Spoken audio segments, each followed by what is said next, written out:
A única OAB que respondeu, ou pelo menos enviou uma carta ao clube dizendo que tinha recebido e fazendo observações extremamente, simplesmente burocráticas, foi a do Rio Grande do Sul. Quiçá a velha história do Estado gaúcho ser aquele mais politizado, não sei. Mas, enfim, foi a única.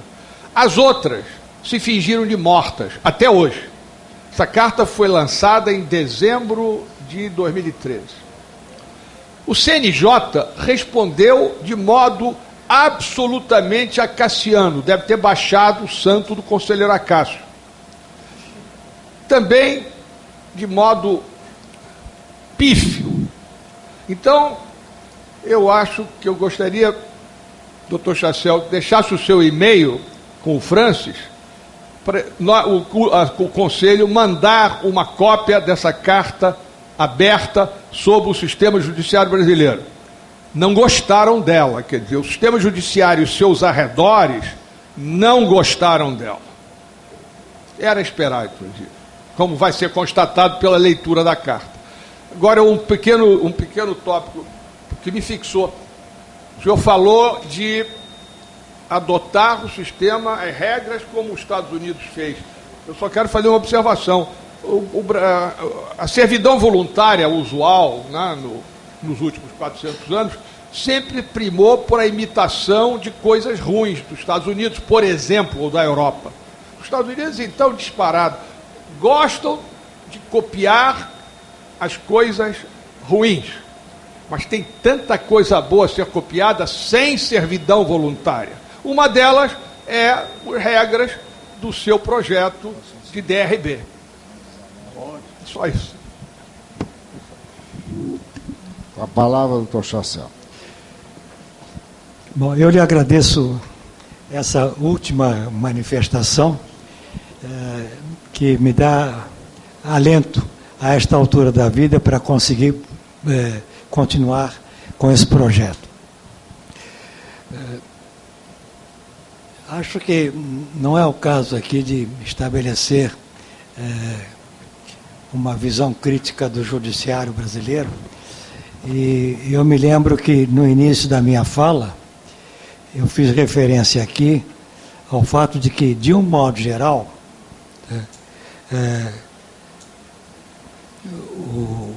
o poder judiciário é sempre lento, sobretudo, volto ao caso dos direitos baseados em códigos, e o fato de que da sentença em primeira instância sempre cabe recurso. Na verdade, o que eu quis pôr em evidência aqui, quando assinalei que me causou espécie o fato de esta prática estar praticamente confinada aos países de língua inglesa, seria a natureza do seu direito, né? O direito em que a jurisprudência é formada a partir do precedente, né? Ao passo que, no nosso caso, né, no direito baseado, seja no direito romano, seja no Código Napoleônico, né, ficamos numa situação, e aqui me permitam relembrar uma conversa que eu tive com um professor, eminente professor de Direito da Universidade de São Paulo, já falecido, que me dizia o seguinte: Chassel, a beleza do direito é que ele pode ser sempre interpretado. E aí, justamente, onde a delonga, né, aparece. Em primeiro lugar, eu quero parabenizar o professor Chassel por essa apresentação dessa ideia da Fundação Getúlio Vargas. Eu sou engenheiro, trabalho numa empresa grande, né, de construção pesada e com grandes projetos no Brasil, principalmente hoje fora do Brasil. Eu diria que é uma ferramenta extremamente importante, não somente para as empresas de engenharia, para o cliente, seja inclusive Estado, município, governo federal, e também essa prática, se puder ser, digamos assim, ampliada não só para o Brasil, para outros lugares também, porque toda empresa estrangeira, quando trabalha em outro país, ela sofre, entre aspas, uma certa perplexidade por parte do contratante. Em todos os contratos que se faz internacionais, estão previstos nos contratos a arbitragem. Por quê? Porque a justiça, ao travar esse debate com contratos internacionais, se ela já é lenta, ela fica muito mais lenta ainda. Eu acho que para o Brasil, para a engenharia, para a população, para isso, uma solução como essa é extremamente objetiva, prática, eficaz. Diria que irá, de certa forma, aliviar os tribunais de contas, né? Que, infelizmente, em muitos casos, têm se posicionado de uma maneira genérica. O que eu digo genérica? O camarada diz 1 metro de pista, por exemplo, de pouso de avião aqui do Santos, é 1 metro, na planilha custa 1 metro, custa tantos reais por metro. Mas acontece que cada local o solo é diferente. Então, essa planilha não se aplica. Eu, para fazer 1 metro de pista para o aeroporto aqui, ele não é exatamente idêntico em qualquer outro lugar, porque o solo é diferente. Estou dando um exemplo extremamente simples e muito objetivo. Acho que é uma ferramenta importante, ela terá sucesso se o corpo de engenheiros a ela agregado tiver realmente expertise, sejam pessoas ilibadas, respeitadas e que possam, evidentemente, ter o conhecimento para desarmar qualquer tentativa leviana das pessoas que não têm o conhecimento. Hoje, o grande problema de quem contrata, particularmente no Brasil, é o medo de aprovar certas faturas, certas medições, porque muitas das vezes o contrato ele é muito vago e a pessoa que vai aprovar fica numa situação extremamente complicada para fazê-lo. Então, dar também aos colegas nossos que estão fazendo a liberação, aprovando digamos assim, a execução do serviço, dá a eles uma ferramenta extremamente importante, que hoje não tem. A ferramenta que tem é a espada da justiça na cabeça do cara, para dizer que o cara aprovou uma coisa ilegal e que não é extremamente correta. Então, eu acho extremamente importante, acho que é um espaço muito bom para fazer isso, e quero dizer uma coisa, o fato de ser Miami, isso é minha, não tenho conhecimento, Miami e eu diria Califórnia, eu diria que pela cultura hispânica, são os lugares dos Estados Unidos que tem mais descendente de espanhol, mexicano e tal, é naquela região ali. Então eu diria que os conflitos é uma questão cultural também, de uma falta de confiança, então todo mundo vai para a briga. Eu tenho observado muita coisa nesse sentido aí. Muito obrigado.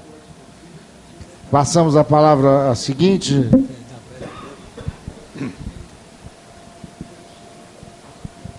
Bom, em primeiro lugar, eu quero dizer que eu me sinto confortado pelo fato de que, implicitamente, o senhor deu aprovação a esse meu projeto.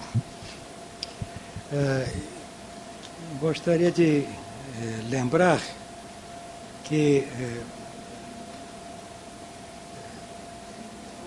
nas arbitragens que eu tenho tido, que envolvem, digamos, a construção de uma central elétrica, eu tenho tido problemas de natureza pontual que levam ao conflito e que poderiam ser resolvidos em tempo real se existisse um comitê de resolução de conflitos. Ele deu até um caso concreto, dentro da arbitragem, das N disputas que surgiram, houve um caso específico da quantidade de concreto utilizado na construção da casa de força. É um problema tópico, né? De modo que realmente é uma ferramenta. Agora, me permita fazer 2 observações. Os membros do Comitê de Resolução de Conflitos, eles, como eu disse, fazem parte, na origem do contrato, eles são um ente do contrato, mas eles não são mobilizados para alterar o projeto. Eles são mobilizados para tentar encontrar soluções à medida que essas questões pontuais vão surgindo ao longo da execução do projeto. E na constituição, digamos, de uma força de trabalho formada por engenheiros, para termos um corpo permanente de expertos no acompanhamento das grandes obras, uma das questões que me preocupa é a seguinte: como na arbitragem, a questão da independência,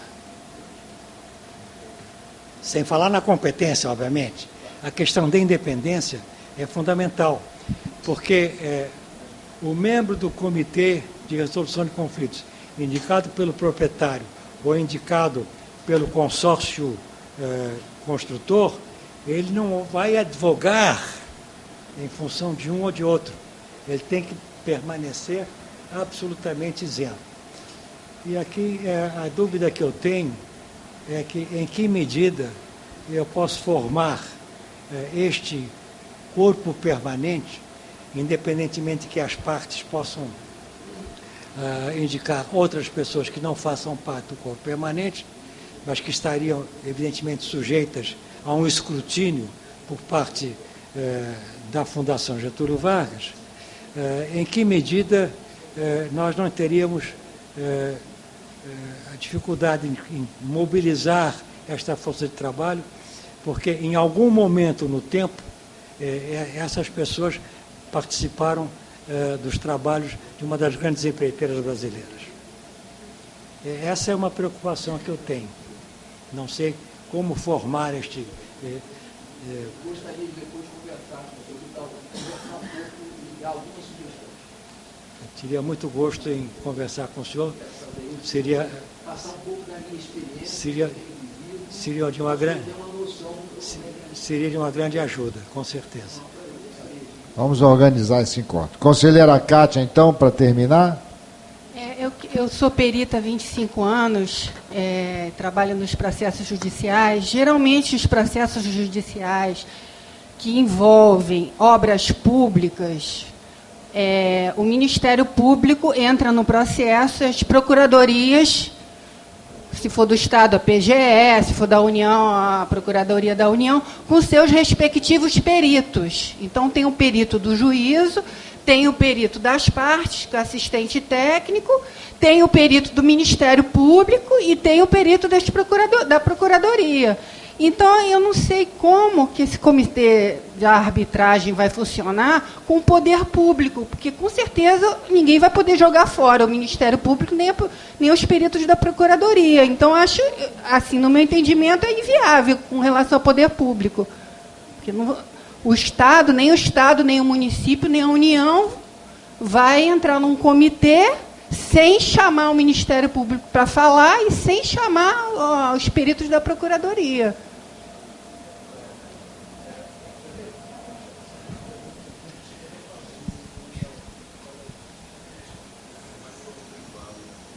Espero que a senhora se sente.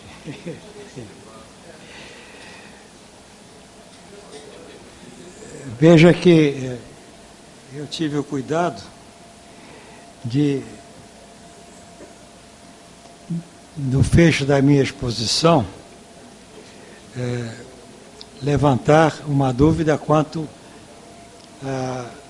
à presença da União e de um ente federativo como proprietário do empreendimento. Em que medida isso poderia ser realmente um freio à expansão deste procedimento que substitui, em tese, com vantagem, o procedimento da arbitragem e até a prestação jurisdicional do Estado. Suponho que, com o regime de concessão e com as parcerias público-privadas, essa sua objeção talvez possa ser removida. Lembro que nas parcerias público-privadas, a nova lei permite um instituto de arbitragem. Então, por extensão, se permite um instituto de arbitragem, poderia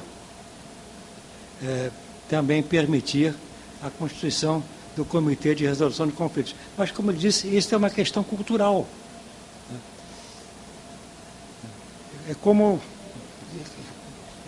É uma questão cultural, como, por exemplo, o nosso presidencialismo de coalizão, que não leva a parte alguma.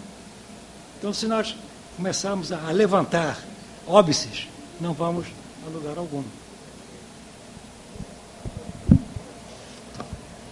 Bom, está entendido, e eu agradeço muito ao nosso expositor, e não só ter aceito o convite de vir aqui, oficializar o convite que já me fez lá, e para que o clube integre aí o comitê de resolução. Vamos discutir isso depois com os conselheiros e as indicações dos nomes. Eu pediria ao nosso diretor Jacques Cheric e ao nosso conselheiro Olavo Cabral que encaminhem conduzam o nosso convidado para que ele vá para descansar, e nós vamos dar prosseguimento aqui a nossa. Mais uma vez, muito obrigado.